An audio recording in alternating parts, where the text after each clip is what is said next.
Soy Fernando Díaz Villanueva. Hoy es 1 de octubre de 2020 y esto es La Contracrónica.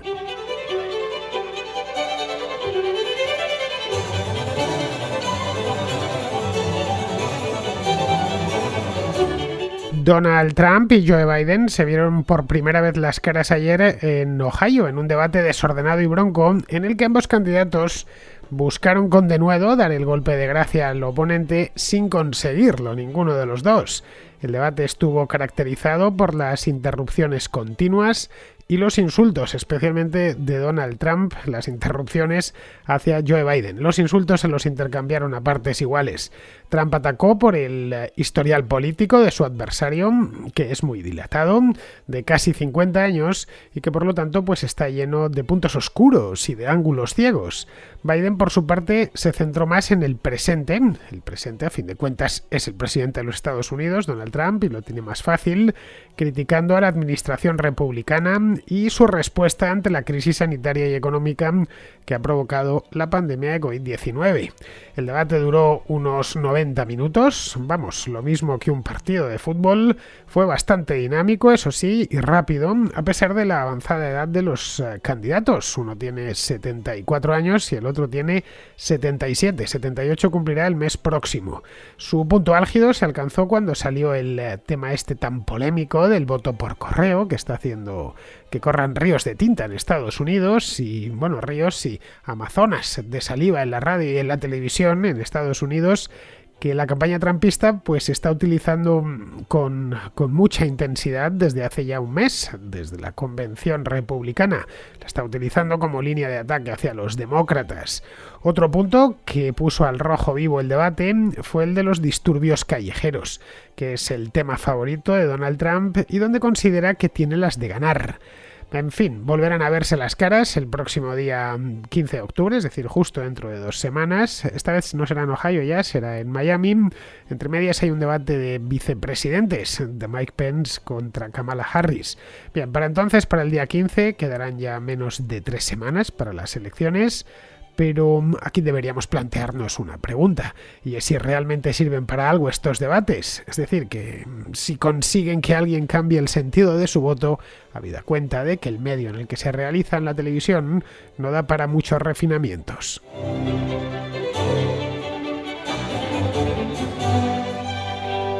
Hoy he dormido poco porque tuve que ver ayer el debate entre Donald Trump y Joe Biden y era, claro, de madrugada aquí en España, así que quizás se me nota un poco la voz cascada porque además me he tenido que hacer el contrapunto, un contrapunto estupendo para los fans y patronos de este programa, que lo he hecho con un violín en directo. No lo tocaba yo, ya me gustaría, lo tocaba, bueno, lo toca porque lo tenéis disponible tanto en iVoox como en Patreon.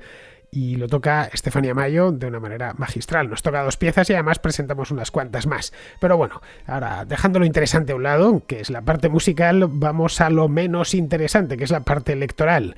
Bien, me tuve que ver el debate, no me quedó otra.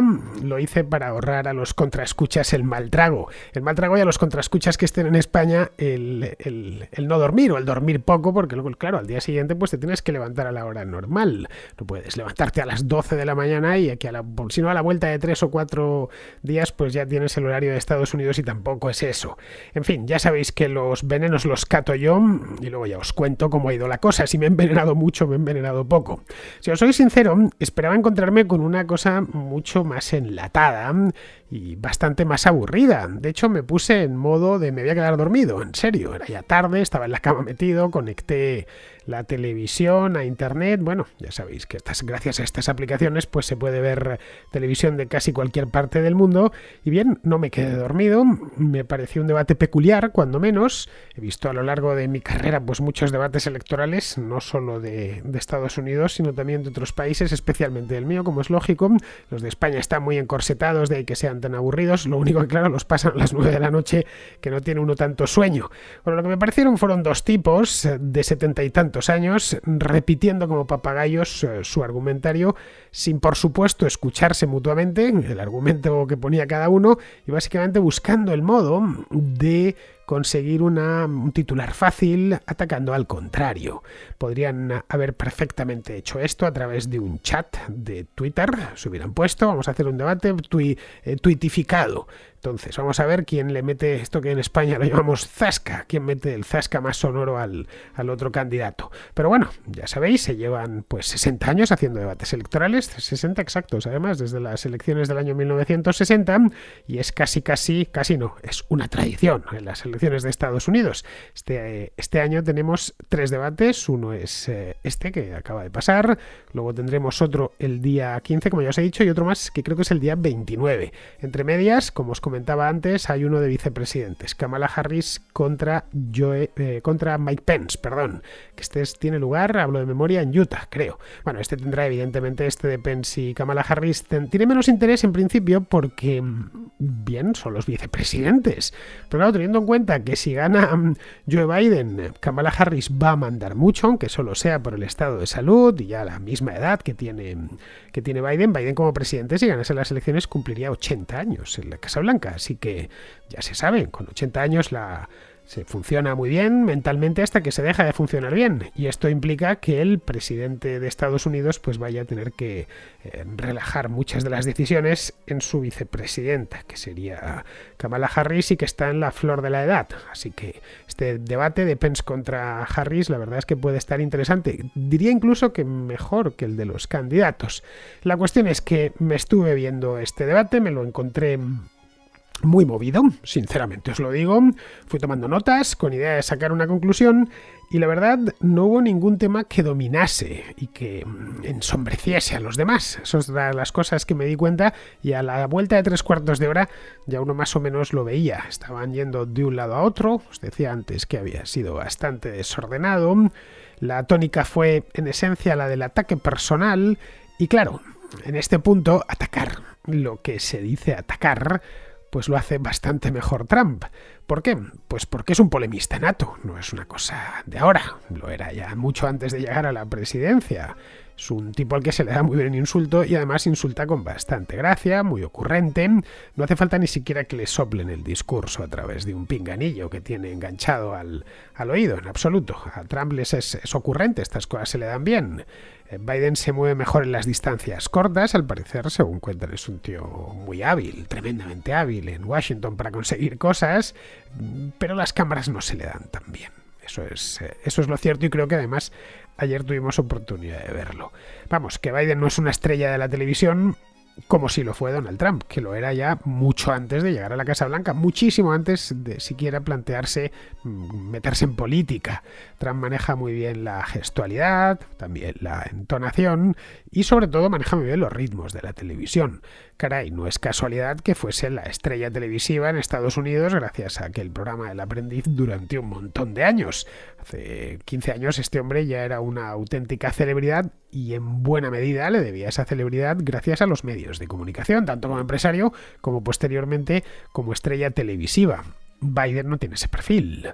A Biden, pues, es un hombre, un político profesional de Washington, que ha hecho una carrera muy larga, de medio siglo, que ha sido vicepresidente 8 años, que fue senador 30 y tantos años, un buen conseguidor, según parece, de los elementos más valiosos del Partido Demócrata durante muchísimos mandatos. Bueno, él entró en el Senado cuando el presidente de Estados Unidos era Richard Nixon. No digo más. A partir de ahí ya podéis hacer los cálculos, todos los presidentes que he ido conociendo este hombre.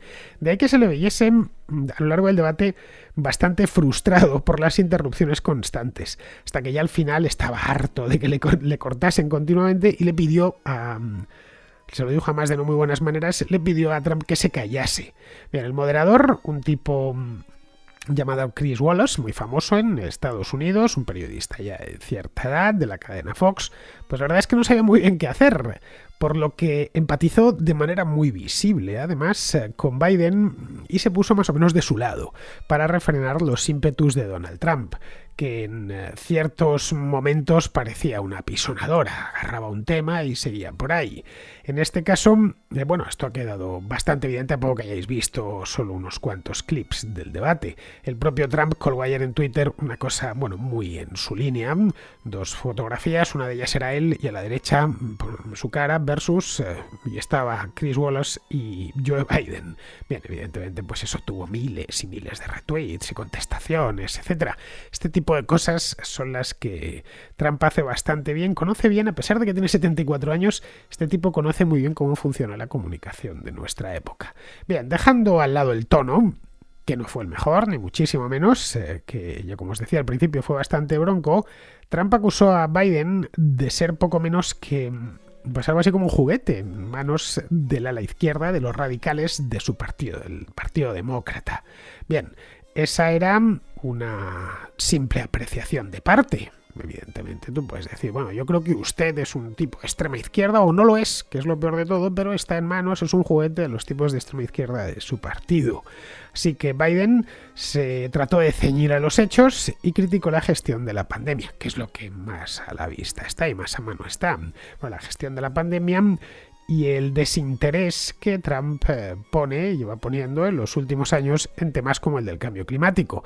Cosa que, por supuesto, si le dices eso a Donald Trump, todo lo que va a hacer es hincharse como un balón de playa. Es decir, que por supuesto y que piensa seguir desinteresado en esos aspectos. Pero bueno, en este tema, como en tantos otros, lo que buscaba Biden era simpatizar, buscar el guiño, hacer el guiño a su propio electorado. No tanto a los indecisos y, por supuesto, no a los republicanos. Aquí recordemos una cosa que es importante y que se verá en los siguientes debates, en el del día 15 y el del día 29. Quien está en la Casa Blanca hoy es Donald Trump, no es Joe Biden. Es que hay que cambiar un poco el chip. Ya sé que Trump le gusta jugar al eterno personaje díscolo, el outsider que llega desde el mundo de la empresa y viene y se encuentra frente a la mafia washingtoniana. Y el que está en Washington hoy es él. Por lo tanto, y el que ha estado gobernando los últimos años es él. De ahí que se puedan los demócratas agarrar a los hechos contantes y sonantes, es decir, las cosas que han salido mal, que evidentemente pues en 3 años y medio pueden salir muchas cosas mal, y a pesar de que a Trump no se le ha dado mal del todo su primer mandato, pues la verdad es que algunas cosas son perfectamente criticables, incluso por gente, incluso republicanos, que no sean especialmente trumpistas, y ahí es donde quiso este hombre, Biden, ceñirse, pero la jugada se la vio venir Trump, y es cuando pues no paraba de interrumpirle, tratando de cortarle la argumentación. Aquí tenemos un tema también importante, y es que es mucho más fácil atacar desde la oposición en cualquier circunstancia. En 2016 lo vimos. A Hillary Clinton pues le dieron hasta en el pasaporte las debates del año 2016, porque aunque ella no era presidenta de los Estados Unidos, sí había sido parte del gobierno de Obama, por no hablar de una persona muy cercana al presidente. Por lo tanto, atacar a la administración Obama era lo mismo que atacar a la candidata. Pero claro, aquí tenemos otro elemento importante. Biden no es el Obama de 2008. No es exactamente lo mismo. El currículum que presentó Barack Obama en 2008 pues era, por decirlo de una manera no ofensiva, era muy sucinto. Todo lo que pudo presentar fueron 3 años como senador por Illinois y 7 años que había estado previamente como senador de la Asamblea de Illinois, del Capitolio estatal de allí, vamos. Y luego era también dinamizador comunitario, vamos, muy poquita cosa, nada que ver con Joe Biden. Biden, en fin, accedió al Senado en 1973 y ahí permaneció hasta 2009. Esos son 36 años. Para luego, en 2009, hacerse cargo de la vicepresidencia de Estados Unidos. Es decir, que al igual que Trump tiene por dónde agarrarle, porque está en el poder y hay cosas para criticarle, tiene gestión criticable, pues Biden también, porque fue vicepresidente, no viene inmaculado. Un poco lo que le pasó a Hillary Clinton, que no había sido vicepresidenta, pero en ciertos momentos, cuando gobernaba su marido en los años 90, pues casi era una primera dama que esto de la política y del poder se lo tomó muy en serio. Bien, pues lo mismo le pasa a este hombre, que ha estado demasiado cerca del poder. Así que Trump no tenía más que ir por ahí, y fue por ahí, y espetarle que en 47 años no había hecho nada, que básicamente se había dedicado a politiquear en Washington y poco más. Luego, ya para rematar la jugada, le dijo que en estos momentos el Partido Demócrata lo representaba él, es decir, que lo representaba Donald Trump y que Joe Biden no era más que una marioneta.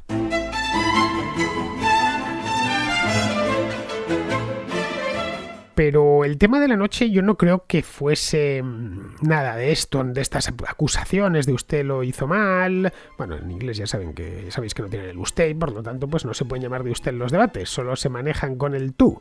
Bien, lo has hecho mal, llevas 47 años sin hacer nada o haciendo cosas malas y tú estás desde hace 3 años y medio arruinando el país y eres un absoluto desastre gestionando esta pesadilla que nos ha caído con la pandemia.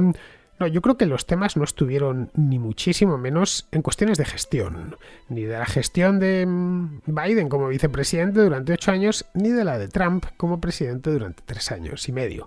Yo creo que el tema de la noche fue un tema curioso que no terminamos de entender bien en Europa, que fue el del voto por correo y el recuento de los votos, luego, lógicamente. La campaña de Trump se ha agarrado a ese hueso y no lo suelta. Lleva, pues, desde hace semanas, desde la convención del Partido Republicano, esto fue en el mes de agosto, con este tema. Bien, por resumirlo mucho, asegura que el voto por correo es la antesala del fraude electoral y que se va a producir un fraude masivo en estas elecciones. Entonces supongo que algo de una manera u otra os habrá llegado. Bien, para entenderlo, en Estados Unidos el voto por correo no se gestiona de manera centralizada, como por ejemplo sucede en España o en yo creo que la mayor parte de países del mundo. Hay una junta electoral central, un organismo centralizado que gestiona estas cosas. El voto por correo allí lo gestionan los estados. Claro, tienes 50 entidades gestionando lo mismo y en cada estado pues ponen una normativa diferente relativa a esto del voto por correo. Normalmente, por regla general, como sucede en todos los países del mundo, el voto por correo suele ser minoritario. Pero este año es especial, por las razones que ya conocemos. Este año se espera que sea algo masivo, como nunca se había dado previamente, a causa de la pandemia. Es decir, que mucha gente no querrá ir a votar al colegio electoral porque tiene miedo de contagiarse de COVID. Nada más. Y por lo tanto, pues va a tirar del voto por correo que por algo existe. En Estados Unidos, además, existe desde mediados del siglo XIX. Es una tradición muy antigua. Así que este año se prevé que el voto por correo sea clave. No se sabe cuánta gente va a votar por correo, pero algunas estimaciones apuntan a que habrá 80 millones de personas votando por correo. Que se pedirán 80 millones de votos por correo. Eso es muchísimo. A ver, eso es casi la mitad del censo. En 2016, para que os hagáis una idea general, votaron en total 136 millones de personas, entre los que votaron a Trump, los que votaron a Hillary Clinton y a los candidatos minoritarios, porque en las elecciones se presentan más.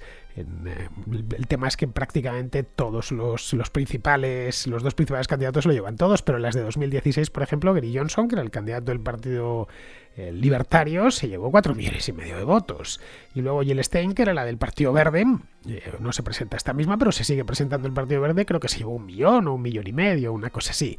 Así que en total votaron 136 millones de personas. Si este año ya están pidiendo 80 millones de votos por correo, pues en fin, es un tema como para tomárselo muy en serio. Y un tema importante. Así que los republicanos insisten en el posible fraude. Bueno, no en el posible. Ellos aseguran que el fraude va a ser masivo y que hay que andarse con mucho ojo.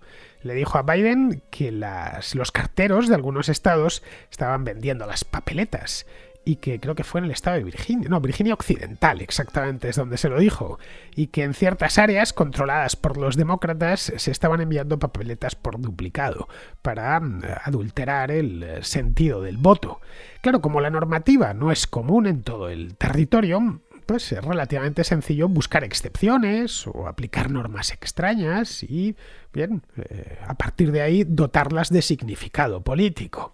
Bien, lo del voto por correo persigue, yo creo, no tanto deslegitimar el resultado, como se está diciendo una y otra vez, no por nada, porque es que si luego Donald Trump gana las elecciones, que puede suceder que las gane, pues habrá deslegitimado su propia victoria. Así que yo no creo que esté aquí buscando deslegitimar el resultado electoral. Yo creo que es más, ahora mismo, y por eso insiste tanto en este tema, que lo que busca es empujar a sus bases, especialmente a los que son republicanos pero no lo tienen claro del todo, empujarles hacia las urnas. Y que lo hagan además de manera presencial, si es posible. Nada más. Está diciéndoles a muchos de ellos, cuidado que van a hacer trampa, que va a haber fraude, que es esto del correo, así que ese día usted va al garaje, agarra su carro y se va personalmente a votar. Ya deposita el voto y se registra previamente, etcétera. Porque al final todo esto de los debates no va más que de eso. No va más de los debates electorales en general. No tiene otra función más que convencer a los convencidos. Esto pasa en Estados Unidos, pasa en España y pasa en cualquier país. Los debates electorales sirven para eso. Creo que a estas alturas los debates electorales televisados estoy hablando. En España yo creo que ni a los convencidos, porque son un aburrimiento absoluto, es una cosa insoportable. Además, conforme van pasando las elecciones cada vez son más infumables, no hay quien se los vea. Ojalá tuviéramos una cosa así, al menos nos entretendríamos un rato. Bien, la idea del debate electoral televisado no es para presentar propuestas, y de hecho no se presentan, ni se debaten ideas. Bueno, eso por favor, ni de lejos. Ni borrachos se ponen a debatir ideas.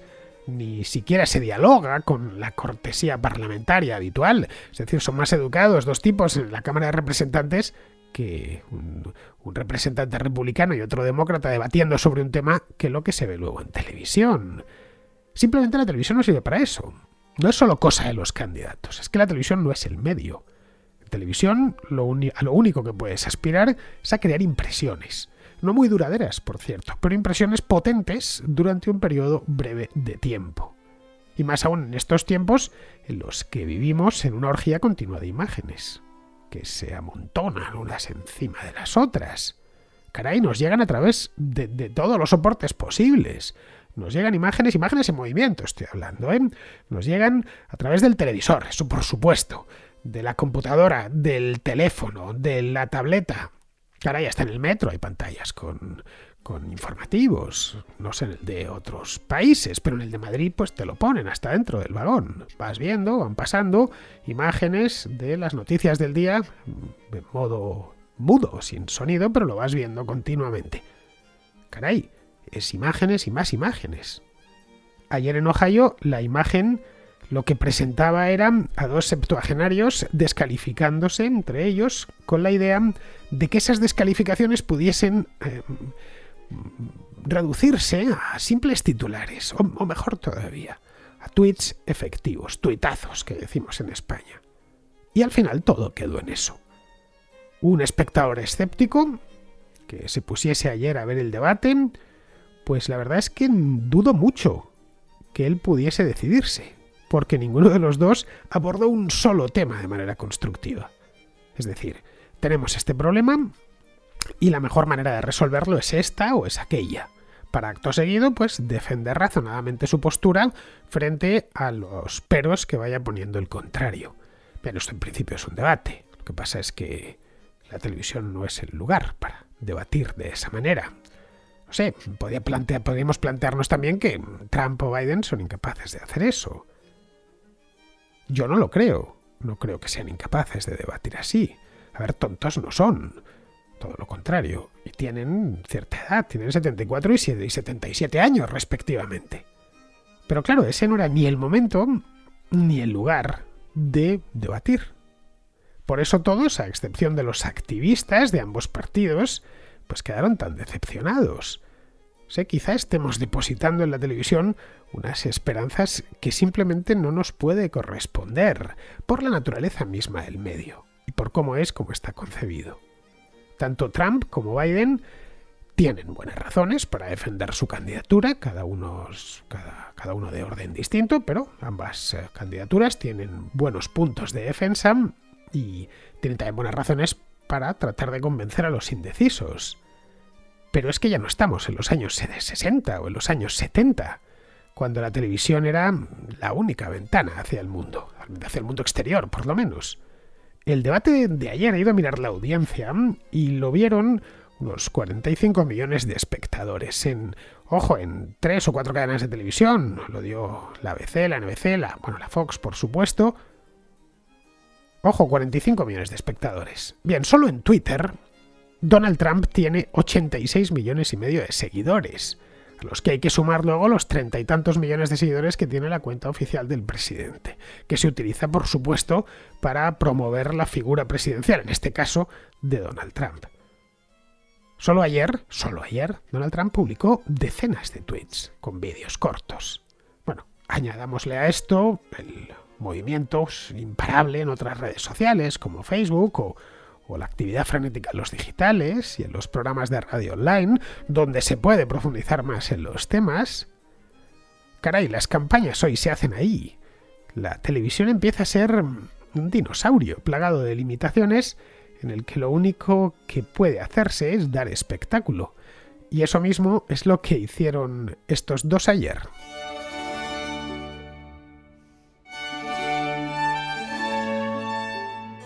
Vamos con la contrarréplica. Empezamos con Alex, que tiene una pregunta sobre las vacunas que se están desarrollando en España para la COVID. Hola Fernando, he escuchado tu contracrónica de la carrera por la vacuna y la verdad que está muy bien, me ha gustado mucho porque has explicado muy bien cómo está esa carrera a nivel global. Pero sí que quería decirte que me ha faltado quizá saber qué es lo que se está haciendo en España, en qué vacunas se está trabajando el CSIC o laboratorios de ensayos clínicos como Qualitec Pharma. ¿Qué es lo que, en qué están trabajando y sobre todo cómo está esa investigación en España? Muchas gracias, Fernando. Un saludo. Pues mira, Alex, por lo que tengo leído, hay 3 proyectos de vacuna en España, quizá hay alguno más, pero yo he leído 3 que están relativamente avanzados. En los 3 casos el impulsor es el CSIC y las 3 vacunas están en fase de ensayos en animales, por lo que en el mejor de los casos no estarán listas hasta más o menos el año 2022. Eso es lo que se ha publicado al respecto. Es decir, que cuando lleguen lo más probable es que estén disponibles otras. Pero bueno, siempre está bien que haya donde elegir, porque eso multiplicará la disponibilidad de vacunas y también hará bajar su precio. Bien, seguimos con Julio, un cubano que vive en Suiza y que pregunta por la vía birmana en su país natal. Soy cubano, aunque hace ya 22 años salí de Cuba huyéndole al comunismo.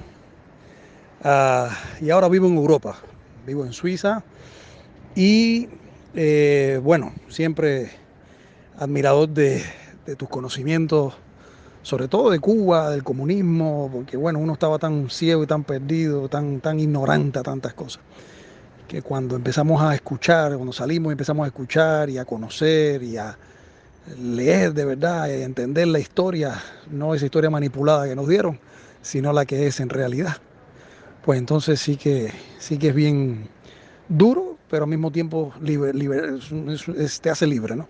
Bueno, voy al grano porque si no me extiendo mucho.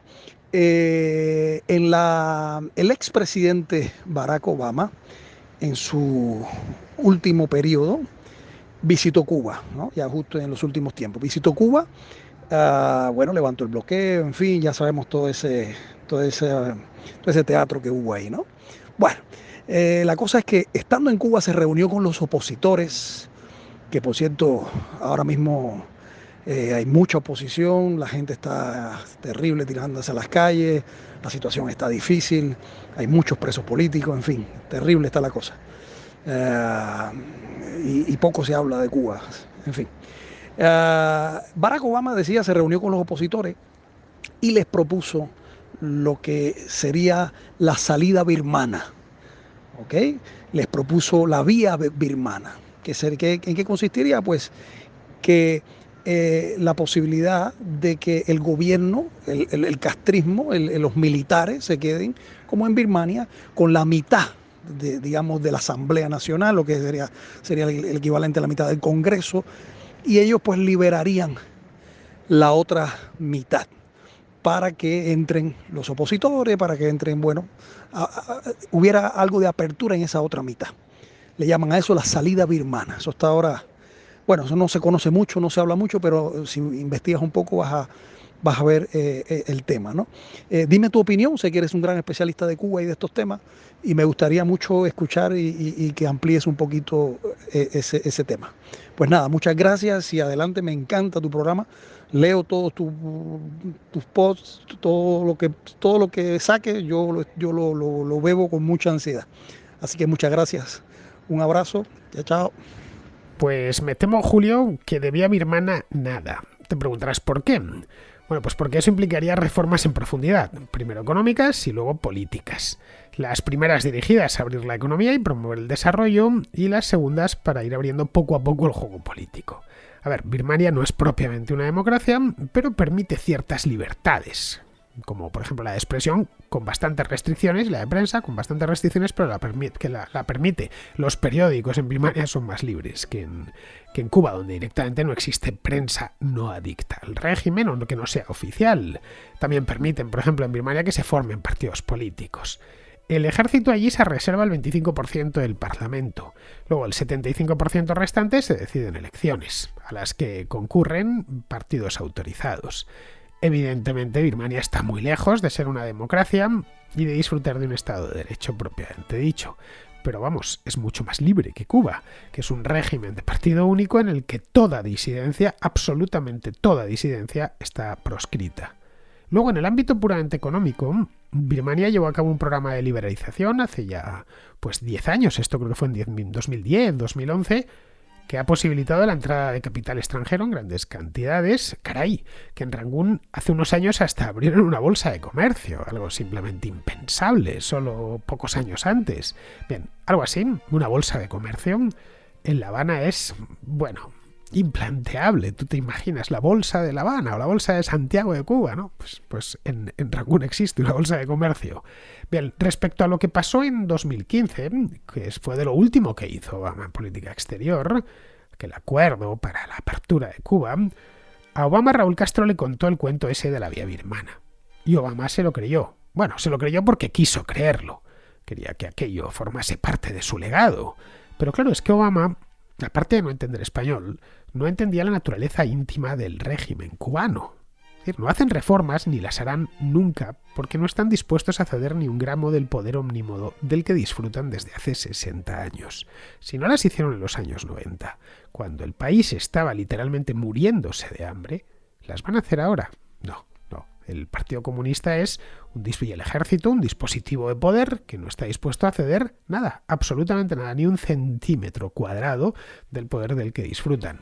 Bien, eso en otros países, Vietnam o en la propia Birmania, que ha sido el último en hacerse las reformas, pues han tenido que sacrificar parte del pastel para abrirse al mundo, mejorar las condiciones de vida de los habitantes, pero es que las condiciones de vida de los habitantes a Raúl Castro y a Díaz-Canel no le importan demasiado. Creo que a estas alturas, después de 6 décadas, ya es hora de que muchos se vayan haciendo con la realidad, con lo que hay. Bien, vamos ahora con Sergio, que nos habla del conflicto en Nagorno-Karabaj. Hola Fernando, mira, he querido esperar unos días para revisar bien todas las fuentes que he podido y periódicos, noticias online que llegan, informaciones que se filtraban sobre lo que está ocurriendo en lo que nosotros llamamos Nagorno-Karabaj o que también se llama Artsakh. Por lo que he visto, todavía no está claro del todo quién ha iniciado los combates en la zona. Tanto Armenia como Azerbaiyán se culpan mutuamente de la escalada. Y te pregunto, ¿cuál es tu opinión al respecto?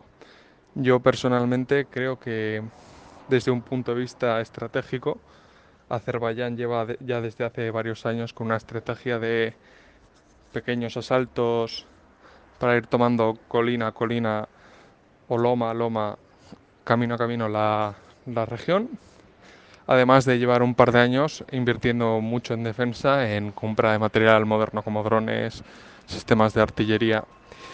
Y entonces, más allá de haber escuchado a Al Jazeera, a foros de internet, periódicos del mundo, lo que me sigue sorprendiendo es cómo todas estas fuentes se limitan solo en estudiar lo que ocurre sobre el terreno, pero dejan de lado el contexto por el que Nagorno-Karabaj está bajo control armenio.